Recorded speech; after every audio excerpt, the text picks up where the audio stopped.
पश्चिम बंगाल सहित 3 राज्यों में विधानसभा चुनाव में मिली बम्पर जीत के बाद जश्न में डूबे भाजपा कार्यकर्ता। मंत्री श्रीमती लक्ष्मी राजवाड़े ने पश्चिम बंगाल की नारी शक्ति का जताया आभार। कोयलांचल बिशामपुर में भी भाजपा कार्यकर्ताओं ने मनाया जीत का जश्न।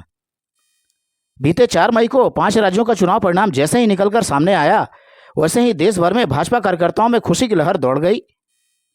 इन 5 राज्यों में से 3 राज्यों में भाजपा की बम्पर जीत ने विरोधियों के होश उड़ाकर रख दिया है। बता दें कि बीते दिनों पश्चिम बंगाल, आसाम, तमिलनाडु, पौंडीचेरी एवं केरल में विधानसभा चुनाव संपन्न हुआ।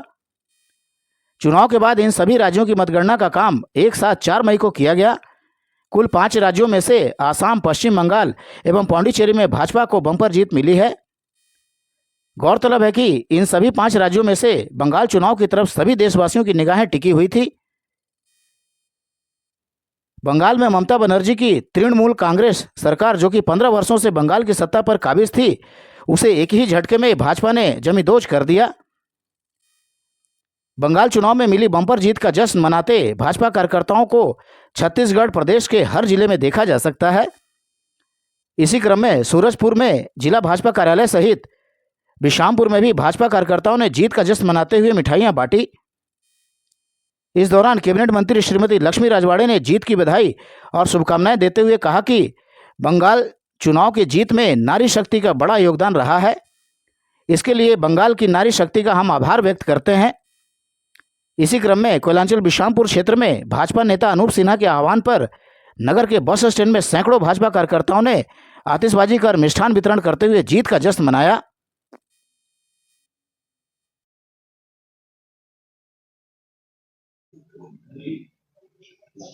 सबसे पहले तो पश्चिम बंगाल के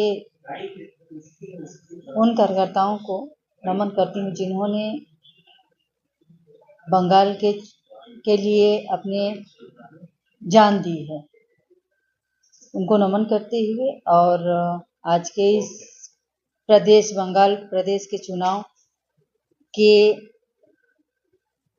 जो जीत है उसकी ढेर सारी बधाई शुभकामनाएं देती हूँ, क्योंकि हम सबके लिए खुशी का विषय भी है और सब उत्साह मना रहे हैं कि कैसे पश्चिम बंगाल में आज़ादी के बाद कभी भी वहाँ भारतीय जनता पार्टी की सरकार नहीं बनी और जो आतंक था वहाँ टीएमसी का, उस आतंक से सब मुक्त होके अब भारतीय जनता पार्टी के विचारों से प्रभावित होके सनातन हिंदुत्व से जुड़ के, क्योंकि वहाँ एक बहुत बड़ा विषय था, क्योंकि कोई भी व्यक्ति अपने धर्म के लिए नहीं लड़ सकता था। कहीं ना कहीं उनको दबाव दिया जाता था या मर्डर कर दिया जाता था या तो फिर बाहर पलायन पे मजबूर हो जाते थे। तो वहाँ के लोगों के लिए एक बहुत बड़ी उपलब्धि भी मिली है और निश्चित तौर पर भारतीय जनता पार्टी की सरकार बनने के बाद वहाँ के लोगों में जो उत्साह देखने को मिल रहा है, उत्साह के साथ साथ सरकार की एक नई नीति बनेगी, नई योजना बनेगी, उस योजना के आधार पे पश्चिम बंगाल में काम होगा।